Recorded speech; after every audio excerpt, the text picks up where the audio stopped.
할렐루야. 이제 뭐 꽃들이 막 피어납니다. 이제 이번 주에 벚꽃도 활짝 필 것 같고요. 하나님께서 우리 삶에 크신 은혜로 우리 모든 삶의 터전이, 가정이, 또 우리가 소원하는 모든 것들이 꽃처럼 활짝 피어나게 되시기를 또 소원하고 축복합니다.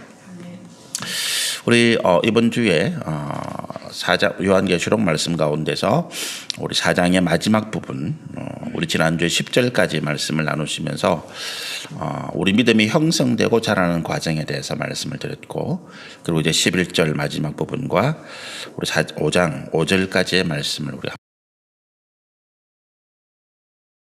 믿음이 형성되고 자라는 과정을 제가 지난주에 이제 모세의 우리 위대한 말씀의 선지자죠. 율법의 선지자인 모세와 비교해서 살펴보았습니다. 총 6가지인데 우리의 믿음이 형성되고 자라는 과정이 왜 중요한가 하니까 우리는 하나님을 알지 못하는 상태에서, 우리가 전혀 하나님을 인지하지 못하는 상태에서 우리가 예수님의 은혜를 받았고, 그리고 이제 갓난아이와 같이 성경에 기록된 대로 우리가 영적인 갓난아이와 같이 그런 상태에서 하나님의 말씀을 받으면서 먹으면서 성장해서 그리스도의 장성한 분량까지 하나님의 성품에 이르도록 우리가 자라나야 되기 때문에 그렇습니다. 그래서 우리가 이 믿음에 형성되는 이 과정을 6가지를 살펴보면서 내가 지금 어디에 이르는지, 또 우리가 어디로 가야 되는지, 이런 부분들을 우리 믿음의 목표, 방향으로 삼으시면 좋겠다고 말씀을 드립니다. 우리 첫 번째 믿음의 형성 과정이 하나님의 임재와 하나님의 임재를 내가 깨닫고 하나님의 말씀이 내게 선포되는 그때 우리 믿음이 시작된다라고 말씀을 드렸죠. 그래서 모세가 미디안 광야에서 자기 장인인 이드로의 양을 치다가 불타는 떨기나무 가운데서 하나님을 만나잖아요. 그리고 하나님의 음성을 듣습니다. 이것이 이제 모세에게 있어서 믿음의 시작이다. 그러면 그 이전에 모세가 40세에 그가 애굽의 왕자로 있을 때에, 애굽의 바로의 공주로 있을 때에 구원하려 하였던 것은 믿음이 아니냐라고 이야기할 때 우리가 참 믿음이 뭐라고요? 우리가 우리의 생각과 우리의 의지와 우리의 삶의 목표와 방향을 하나님께 일치시키는 것이 믿음의 시작이다라고 말씀드렸잖아요. 그죠?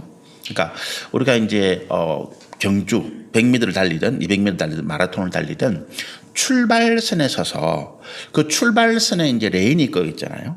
레인이 꺼여 있고 라인이 꺼여 있고 그 라인을 따라서 결승선 목표까지 가는 것이 이제 우리 달리기의 과정이죠. 그래서 사도 바울이 우리의 믿음을 히브리서에서 우리의 믿음을 경주자라고 표현할 때 우리가 그런 과정이에요. 그런데 모세도 마찬가지고 우리도 마찬가지고, 우리가 하나님을 믿는다, 내가 예수를 믿는다, 세례를 받았다라고 하지만 여전히 내 삶의 방향, 내가 목표하는 것, 내가 또 여러 가지로 가고자 하는 길이 세상의 정욕과 탐욕이 있었을 때에 나는 참 믿음의 모습이 아니었다라고 말할 수가 있는 것입니다. 우리가 마태복음에 있는 말씀, 예수님께서 그 귀신에 들린 딸을 데리고 온 그 딸을 고치지 못한 제자들에게 이렇게 말씀하시죠. 너희 믿음이 없는 영고다. 제자들이 예수님께서 그들이 다시 오셨을 때 묻잖아요. 왜 우리가 예수님의 이름으로 귀신을 쫓아내려고 했는데 안 됩니까? 예수님께서 누구든지 내 이름으로 이런 일을 행하리라 했는데 왜 우리가 예수님의 이름으로 귀신아 물러가라, 병에 나아라 했는데 안 됩니까? 라고 할 때 예수님 대답이 뭐였다고요? 너에게 믿음이 없기 때문에 그렇다. 너에게 믿음의 겨자씨만큼만 있다 해도 이 산을 들어서 바다에 옮기라 하면 그대로 될 것이다 라고 말씀하시는 거죠. 그래서 우리가 그 당시에 예수님과 제자들 사이에 주고받는 이 믿음의 어떤 의미가 다르다는 걸 알 수 있죠. 제자들은 이렇게 이야기합니다. 우리가 예수님 믿잖아요. 우리 예수님을 믿어서 내 모든 것을 다 내팽개치고 예수님을 따랐잖아요.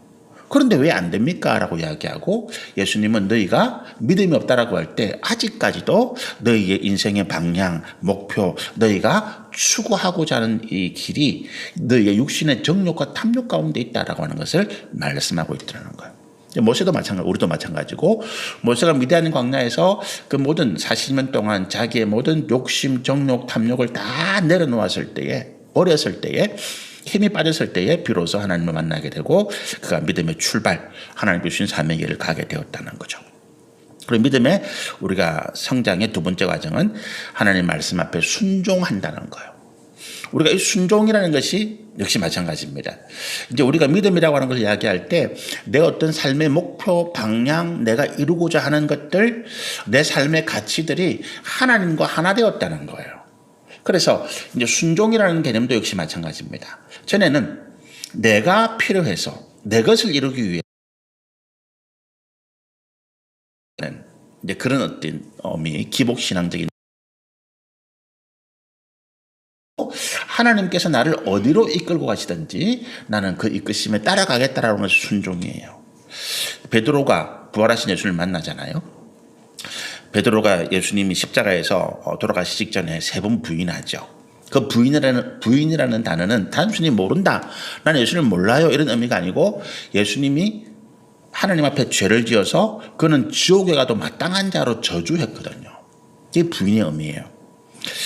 그래서 예수님이 부활했다는 그 사실을 목격하고도 예수님의 빈 무덤을 확인하고도 베드로는 예수님께 가까이 가지 못하고 자기가 예수님을 저주하고 부인한 것 때문에 갈릴리로 돌아가죠.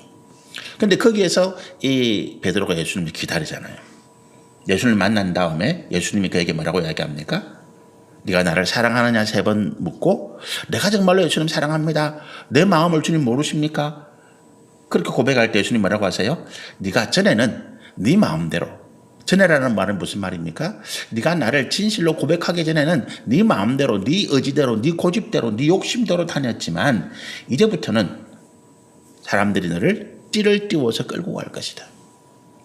그게 이제 베드로의 순교를 이야기하는 말씀인데 베드로가 전적으로 하나님의 말씀에 순종해서 자기의 욕심, 정욕, 탐욕을 다 내버리고 하나님의 말씀에 순종할 것이다라고 하는 것을 이야기하는 거죠. 이게 이제 베드로의 입장에서 보면 믿음이 순종의 자리까지 성장한 거죠. 세 번째가 뭡니까? 삶 속에서 하나님을 경험한다는 거예요. 우리가 기도의 응답이 또 우리가 기적적으로 하나님을 만난 것이 그러면 하나님을 경험한 것이 아니라라고 이야기할 수 있는데 역시 마찬가지예요. 우리가 많은 간증을 듣고 많은 집회를 다니고 또 우리가 많은 어떤 하나님 앞에 기도의 응답을 받았다고 할 때 그것이 내 삶 속에 왜 내려앉지를 않느냐. 이 체화라고 하는 거예요. 내 삶 속에 왜 그 하나님이 그대로 남아있지를 않느냐. 나는 또 역시 마찬가지로 실수하고 똑같은 잘못을 되풀이하고 또 이전에 내가 절망과 좌절 가운데 원망하는 그런 삶의 모습을 가질 수밖에 없느냐고 얘기할 때 이게 하나님을 믿음으로 제대로 경험하지 못했다는 거예요. 그래서 말씀에서 은혜 받는 부분들이 대부분 뭡니까? 내가 바라고 있는 것들을 건드려 줄 때, 터치해 줄 때. 내가 지금 굉장히 돈 문제 때문에 고민하고 있는데 하나님의 말씀이 또는 간정이 기도하면 네 돈 사업이 번창하고 잘 될 수 있어. 그럼 그게 아멘 되는 거예요. 그런데 그 상황에서 인내하라, 참아라. 그 사업이 안 되는 과정에서 네가 하나님의 뜻을 찾아라, 구하라 이러면 그게 내가 감동이 안 되는 거예요.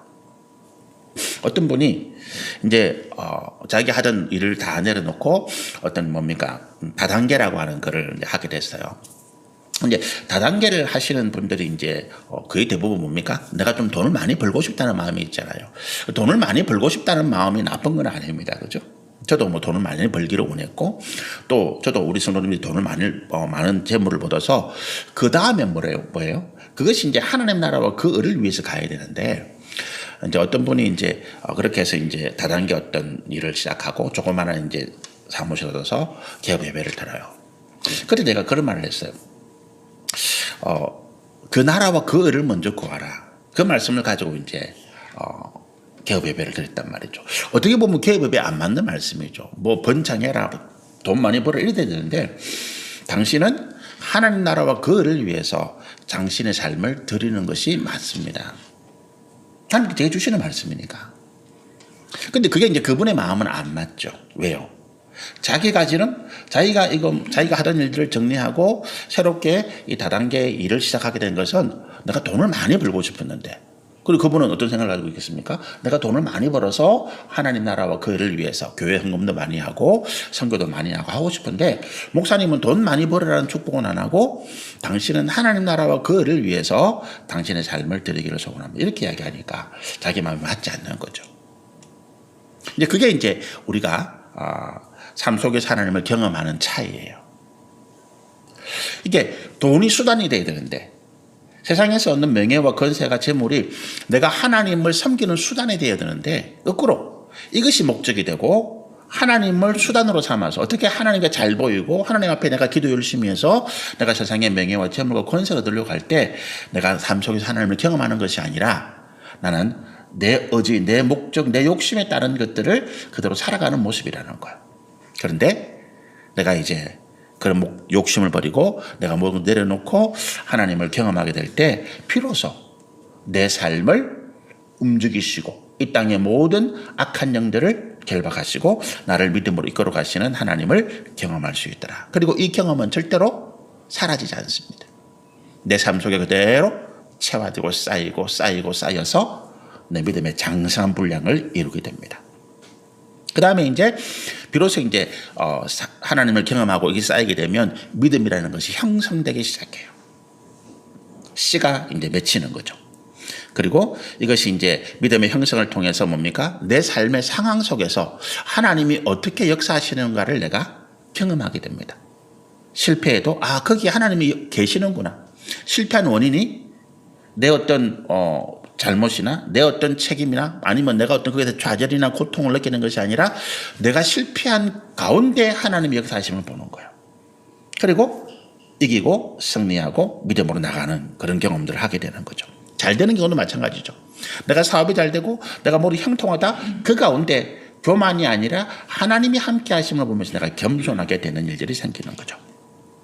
여기까지가 이제 지난주에 말씀을 드렸고, 그 다섯 번째가 이제 믿음이 형성되고 나면 비로소 내가 사명이라는 걸 생각하게 돼요. 모세 같은 경우에도 보면 모세가 하나님을 만나고 하나님의 말씀에 순종한 다음에 그가 하나님을 경험하게 되죠. 어떤 경험입니까? 하나님을 못 믿겠어. 나는 능력도 없고 말도 부족하고 하니까 하나님께서 모세에게 야, 네 품속에 손을 넣어봐. 넣었다 빼보니까 이게 문둥병이 발했어요.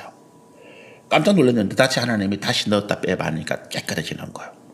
또 모세의 지팡이를 땅에 던져봐 하니까 땅에 던져진 지팡이가 뱀으로 변해서 꾸불꾸불한 거예요.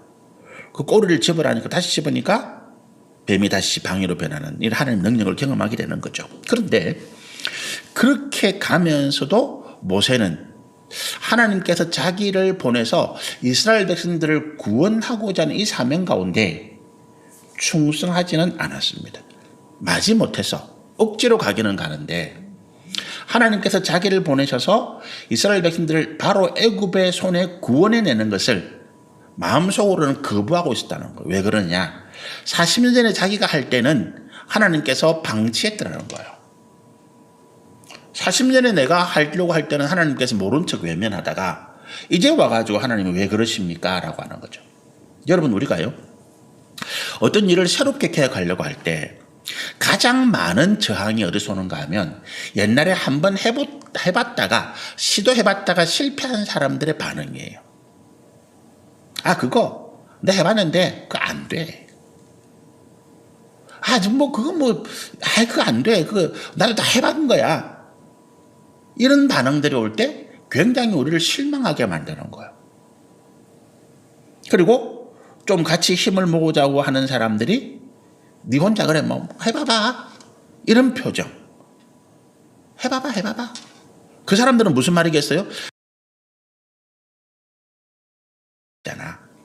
나는 그때 힘들고 외로울 때 내가 나를 안 배워줬잖아. 이제 네가 그런 마음을 먹어서 한번 해봐봐. 이런 마음인 거죠. 근데 이것이 우리가 뭔가 일을 새롭게 하고 내가 뭔가 가치를 새롭게 일으키려고 할 때 우리를 가장 좌절하게 만들고 고통스럽게 만드는 거예요. 특히 믿음의 일들이 그래요. 우리 같이 한번 기도해 봅시다. 나 전에 열심히 기도했는데 의미 없더라고. 괜히 시간 낭비고 그냥 혼자 기도하는 거 좋아. 이런 의미.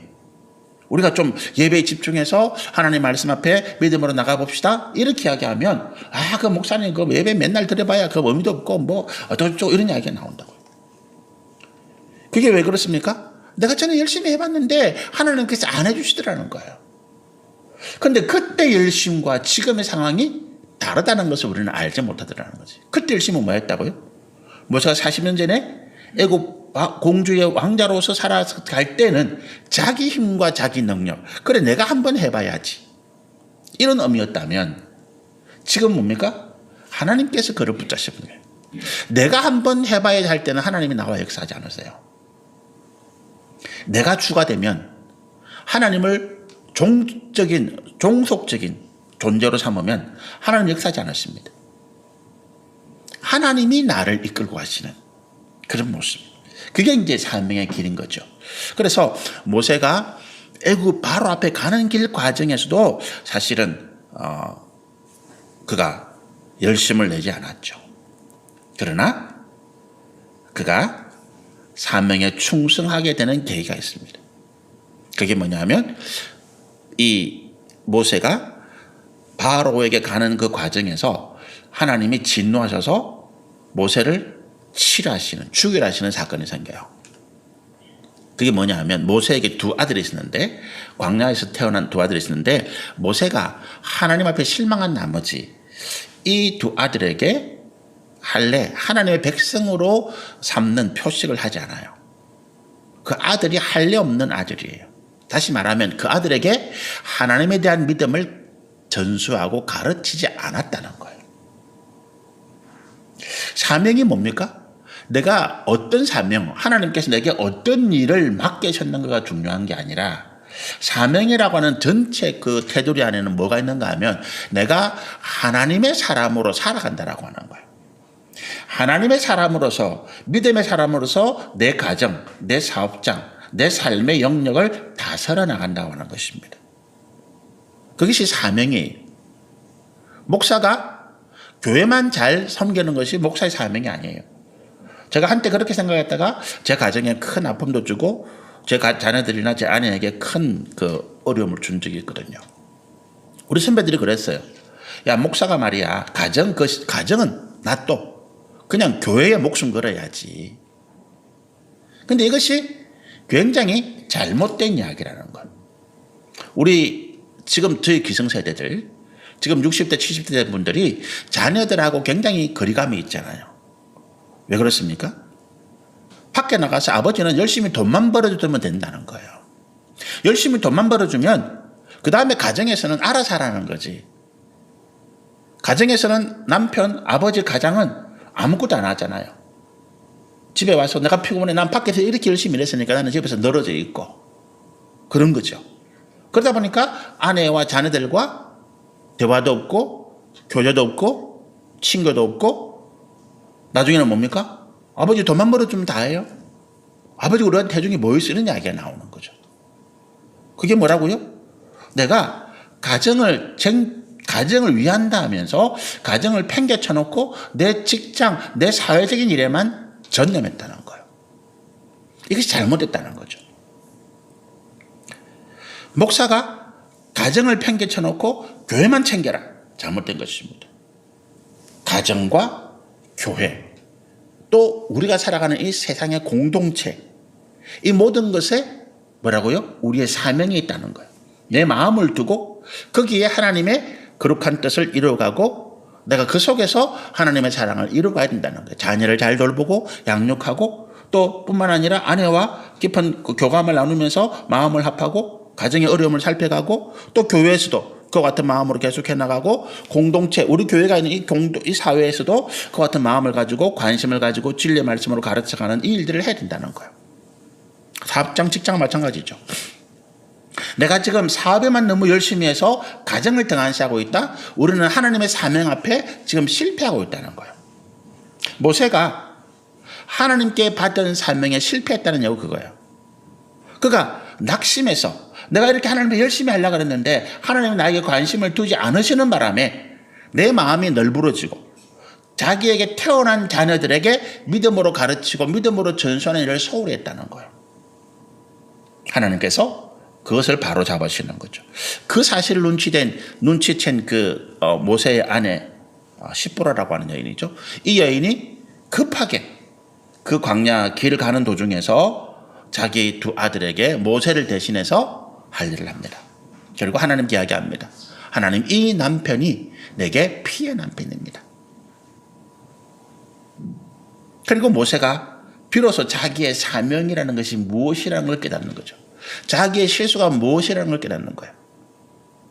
그전에는 그 사명도 자기의 욕심과 정욕을 이루기 위한 도구였어요.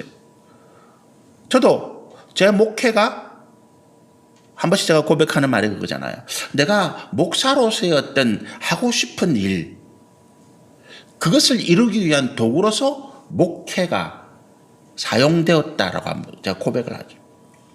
제가 교회를 부흥시키고 있으면 굉장히 예를 썼는데 그 교회를 부흥시켜가지고 제가 하고 싶은 일, 선교도 하고 학교도 짓고 병원도 짓고 뭔가 거창하게 뭔가 일을 해보고 싶은, 그러면서 제 어떤 이름도 나타내고 싶은 이런 것들. 그런데 하나님께서 철저하게 그것을 이제 막으시는 거죠. 그거는 하나님 주신 사명이 아니라는, 목회가 아니라는 거예요. 그것이 이제 사명에 비로소 충성하게 된다는 거예요. 그리고 이 모세가 다시 와가지고 이스라엘 백성들에게 배척을 당합니다. 당신 우리 그런 사람 몰라요. 하나님 우리한테 뭘 해줬는데. 이스라엘 백성들이 그렇게 말할 때에 모세가 좌절하고 절망하지 않습니다.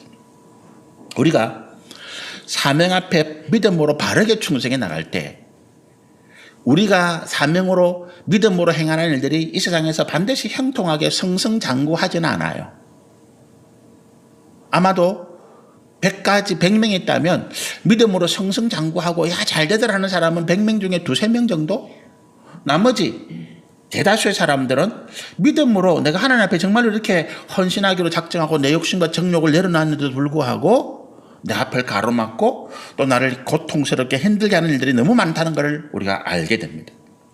그럴 때에 40년 전에 모세는 좌절하고 그래서 미디안 광야로 도망갔지만 이제 믿음의 성숙함으로 사명의 자리에 충성하는 모세는 돌이키지 않습니다. 오히려 그가 광야길에서 이스라엘 백성들이 얼마나 고통스럽게 하고, 그래서 하나님께서 이스라엘 백성들에게 진노하셔서 내가 이것들을 다 죽여버리고 모세 너의 자손으로 내 백성을 다시 삼으마, 하나님께 그렇게 말씀하실 때에 모세가 어떻게 기도합니까? 하나님, 그렇게 하시면 안 됩니다. 이 백성들이 하나님이 약속한 그 백성들 아닙니까? 자기의 생명을 걸고 하나님의 뜻을 끊는다는 거예요. 끊는다기보다도 하나님 그렇게 하시면 안 됩니다 하고 하나님 앞에 믿음으로 말할 수 있는, 그 생명을 걸고 나갈 수 있는 그 용기가 이제 사명에 충성하는 그런 모습이라는 거죠. 그리고 이제 마지막으로 믿음의 장성한 분량, 믿음의 성숙한 자리가 믿음의 6번째인데, 이 모세로 보면 이런 거예요. 우리가 이제 모세의 마지막을 성경을 기록하고 있습니다. 모세가 가나안 땅에 못 들어갑니다. 그죠? 40년 광야길을, 그 험한 길을 달려와 가지고 이제 요단강만 건너면 약속의 땅 가나안인데, 그 느보산이라고 하는 요단강 앞에 있는 그 모압 평야에 있는 높은 산에 하나님 데려가셔서 그에게 하나님 약속하신 가나안 땅을 잘 보여주시는 거예요. 봐라, 이 땅이 그 땅이다. 그러면서 하나님이 그에게 말씀하십니다. 너는 들어가지 못해. 그 상황에서 모세가 어떤 마음이 들었을까요? 허망하겠죠. 허탈하고 내가 평생 하나님을 섬기고 믿었는데 결과가 이거가, 원망하고 불평할 수 있을 텐데 그는 그렇게 하지 않았다는 것입니다. 여러분, 우리가 평생 하나님을 헌신하고 하나님의 믿음으로 살아왔는데 내가 내 말년에 그야말로 세상에 가장 비참한 난 참 그 상황에서 하나님 감사합니다. 내 일생을 이끌어 주신 하나님을 찬양하고 높일 수 있을까라고 하는 거예요. 근데 그것이 믿음의 성숙, 하나님께서 우리에게 원하시는 믿음의 자리더라는 거죠. 모세뿐만이 아니라 우리가 가장 위대한 신약의 사도라고 보는 바울도 마찬가지잖아요. 우리가 사도 바울을 모델로 삼는 목회자들이 굉장히 많습니다. 아마 뭐 대부분의 목회자들은 사도 바울을 모델로 삼을 것입니다. 왜냐하면 사도 바울이 사도행전에서 보여준 그 놀라운 능력, 기적 이런 것들, 사도행전에서 사도 바울이 이방을 헬라를 다니면서 그 우상을 넘어뜨리고 하나님의 교회를 세우고 전도하면서 한번 전도하니까 뭐 폭발같이 그 하나님의 역사가 나타나는 이런 일들이 이 목사들이 꿈꾸는 그 모델이 로망이에요. 그런데 사도 바울이 마지막을 보면 디모데후서에 보면 사도 바울이 마지막에 기록되어 있는데 거기에는 그런 게 전혀 없어요. 사도 바울은 그 마지막 디모데후서에 기록된 거 보면 로마의 감옥에서 이제 마지막 처형을 죽음을 기다리고 있는 거예요. 로마의 감옥에 지금은 우리나라 감옥에서 뭐 갇힌 죄수들을 위해서 먹을 것, 입을 것, 잠자리 다 제공해 주잖아요. 그런데 그 당시에 감옥은 그런 게 아니에요. 국가에서 제공해 주는 게 아니야. 밖에서 누군가가 옥바라지를 해줘야 돼요. 먹을 것도 넣어줘야 되고 입을 것도 넣어줘야 되고 필요한 모든 것을 넣어줘야 굶지 않고 춥지 않고 지낼 수 있는 거예요. 근데 사도 바울은 그 당시 아무도 옆에 사람이 없었다라고 이야기해요. 자기가 고백하는 거예요. 내 주변에 사람이 아무도 없어. 그 위대한 사도 바울에게 주변에 감옥에 갇혔는데 아무도 없더라는 거예요. 왜? 바울이 감옥에 갇힌 지 몇 년이 지났는데 나올 생각을 안 하거든. 그 위대한 주의 종이 기적의 능력을 나타내면 그까지 감옥점에 얼마든지 부수고 나올 수 있는데도 그는 거기에서 죽을 시간을 기다리고 있거든. 예수님이 십자가에서 죽으심을 기다리는 것처럼 바울이 그와 같은 모습을 보이니까 제자들이 사람들이 하나둘 떠나간 거예요. 아무도 안 남은 거죠. 그래서 추운 겨울을 지나야 하는 바울이 디모데에게 편지를 쳐서 가보라고 하는 그 사람 집에 가면 나에게 두꺼운 외투 하나 맡겨놓은 게 있는데 그걸 좀 갖다 찾아줘라. 그리고 성경책 있는 거 좀 갖다 줘. 내가 여기서 말씀 읽게. 그 부탁을 디모데에게 하는 거예요. 여러분 그 상황을 생각해 보면 무슨 영광, 무슨 뭐 권세, 뭐 화려한 목회 뭐 이런 게 없잖아요. 근데 바울은 그 말씀에 그 상황에 순종하는 거예요. 예수님이 십자가에서 순종하셨듯이 바울도 순종해야 하는 거예요. 그게 믿음의 성숙입니다. 그리스도의 장성한 믿음의 분량까지. 내 믿음이 장성해서 내가 하나님 앞에서 믿음이 크게 자라나서 내가 뭔가 세상에 큰 역사를 일으키고 세상에 어떤 명예와 칭찬과 권세와 영광을 받는 그런 모습이 아니라 어떻다고요? 세상에서 가장 쓸쓸하고 비참하게 쓰러져가는 모습, 그러나 그 모든 영광은 하나님께 돌리는 그 모습이 믿음의 성숙한 모습이더라라고 하는 것입니다. 내가 잘 되었고 다 그렇게 갑시다 이런 이야기가 아니에요. 그 마음을 말하는 거죠. 어떤 상황에서도 사도 바울이 고백하는 것처럼 내가 예수 안에서 모든 것을 할 수 있다. 그게 뭡니까? 나는 무조건 잘 될 거야 라가 아니고 나는 예수 안에서 잘 될 수도 있고 안 될 수도 있어. 그러나 그것이 내 믿음, 하나님을 향한 내 마음을 흔들지는 못해. 잘 되어도 나는 교만하지 않을 것이고 못 되어도 나는 낙심하고 절망하지 않을 것이고 지금 잘 될 때도 못 될 때도 함께 하시는 하나님을 나는 바라보고 믿음으로 나가는 거예요. 그게 믿음의 성숙이에요. 예수 안에 내가 모든 것을 할 수 있다는 말이 그 말이에요. 아, 기도하면 다 돼. 지금 우리가 믿음으로 외치고 선포하면 이 세상이 다 우리 거야. 얼마나 우리 피를 끓게 합니까? 젊은 청년들이 피를 확 끌어오르게 한다고요. 그래서 돌격 앞으로 간다고요. 그런데 돌격 앞으로 하는 순간에 다 죽는 거죠. 전쟁했어요.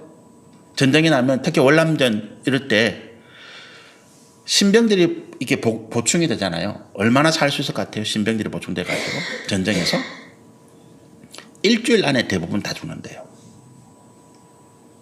일주일을 넘기면 그 사람은 1년, 이제 월남전에서 1년 지나면 이제 군인들이 돌아가거든요. 교대되거든요. 1년 동안 살아남을 확률이 크대요.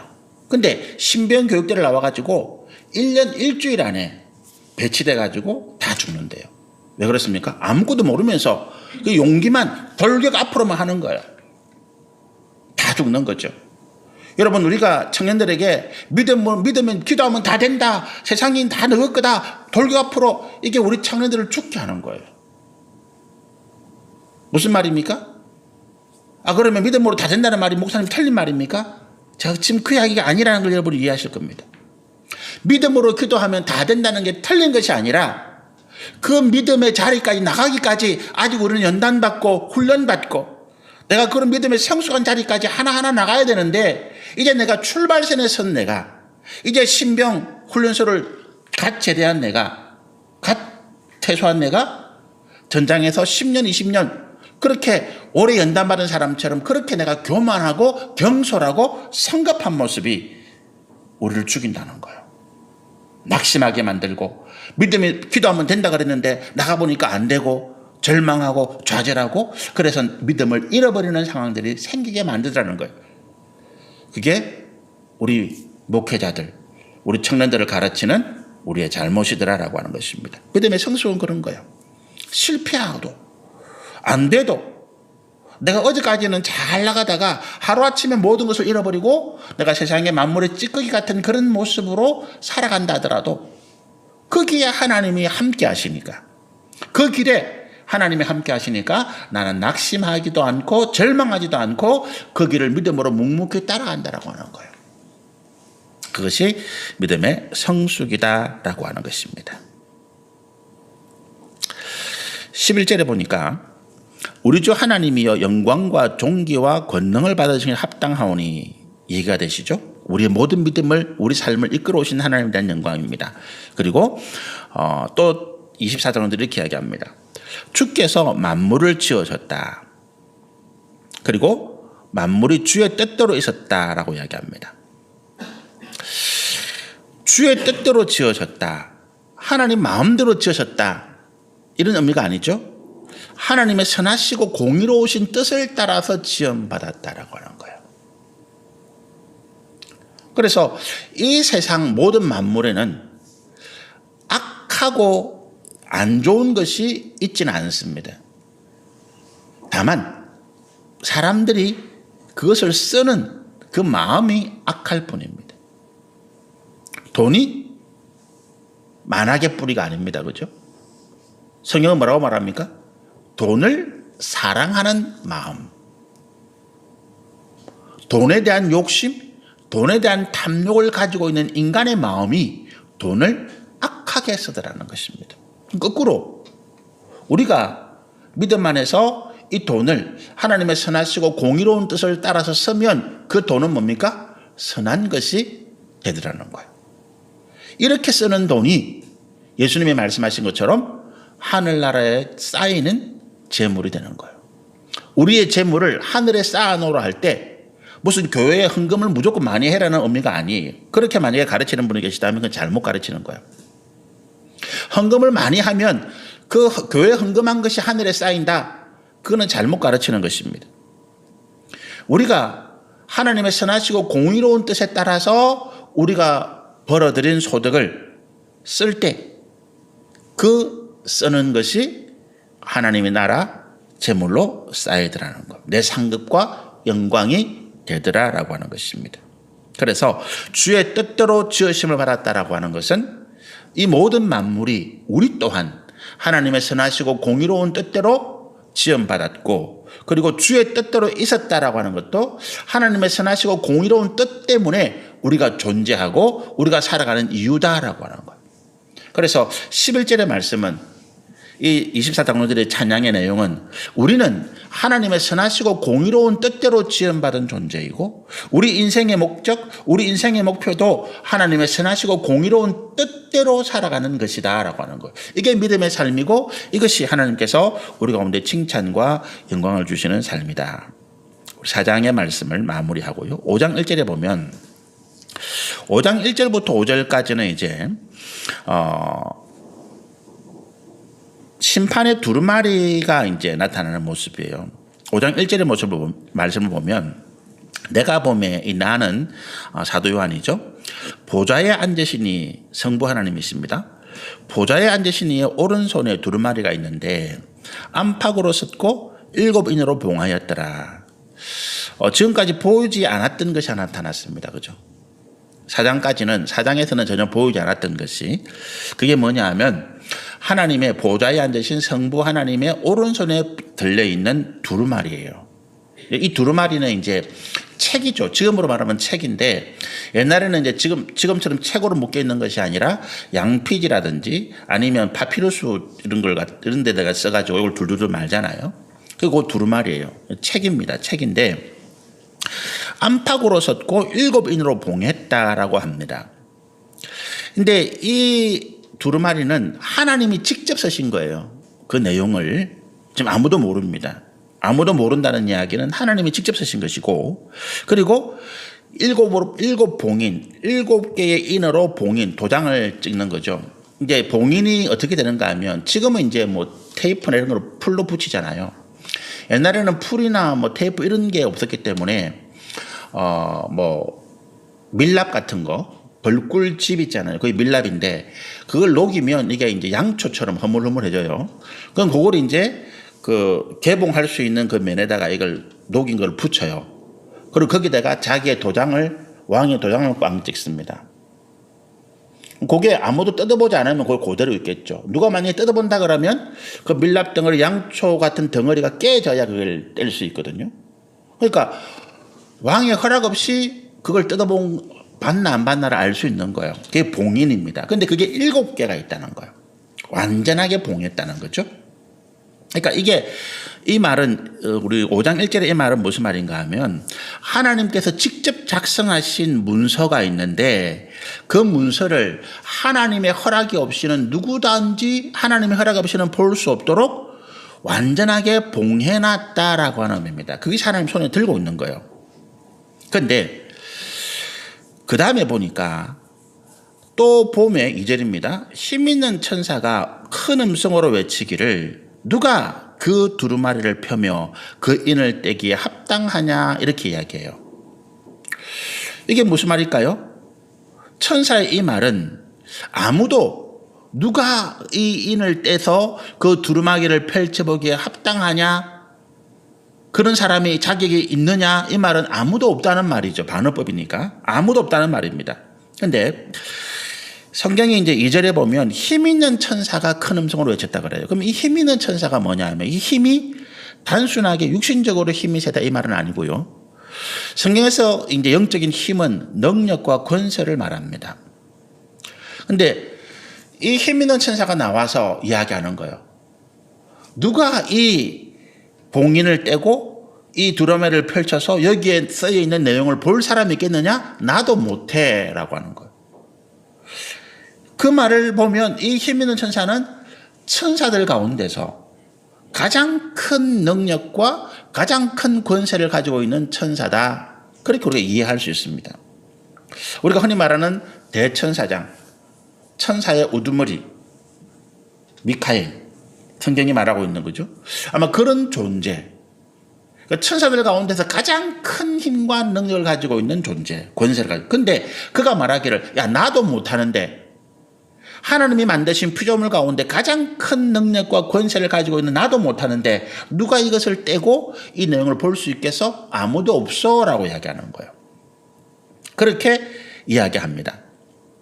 그 다음에 3절에 보니까 하늘 위에나 땅 위에나 땅 아래에 능히 그 두루마기를 펴거나 볼 자가 없더라. 사도 요한이 보니까 그 천사, 가장 큰 능력과 권세를 가지고 있는 그 천사가 하는 말을 듣고 보니까 없더라라고 하는 것이 확실하잖아요. 그러니까 4절에 보니까 그가 울었더라. 사도 요한이 크게 울었더라. 그 두루마리를 펴거나 보거나 하기에 합당한 자가 보이지 아니하기로 내가 누굽니까? 사도 요한이죠. 크게 울었더라. 대성통곡을 하는 것입니다. 이 상황이 좀 낯설죠? 사도 요한이 왜 갑자기 그 하나님의 손에 들려있는 그 두루마기를 봉인을 떼서 볼 수 있는 사람이 없는 그 상황에 갑자기 이 사도 요한이 대성통곡을 할까? 그 이유가 뭘까라고 하는 거예요. 이 책에 써있는 내용을 사도 요한은 반드시 읽어보고 봐야 된다는 거예요. 누군가가. 그게 없기 때문에 지금 대성통곡을 하고 있다는 거예요. 펴지 못하고 읽지 못하기 때문에. 그럼 그 책에는, 그 두루마리에는 무슨 내용이 써 있을까라고 하는 거죠. 무슨 내용이 써 있을까요? 그리고 5절에 보면 장로 중에 한 사람이 일어나서 이런 이야기합니다. 그것을 떼서 펴서 읽을 사람이 있다. 읽을 존재가 있다는 거죠. 아무도 없는 것이 아니라 그는 유다 지파의 사자, 다윗의 뿌리, 이긴 자. 누구든지 대충 이해는 되시겠죠? 우리 이 책에 쓰여 있는 내용이 도대체 무엇일지, 그리고 왜 이 책을 읽을 존재에 대해서 유다 지파의 사자, 다윗의 뿌리, 이긴 자 이렇게 표현하고 있는지 우리 다음 주에 계속해서 말씀을 나누시면 좋겠습니다. 지금 시간 다 돼가지고요. 그래서 다음 주에 또 말씀을 나누시면 좋겠습니다. 잠시 한번 같이 기도하겠습니다.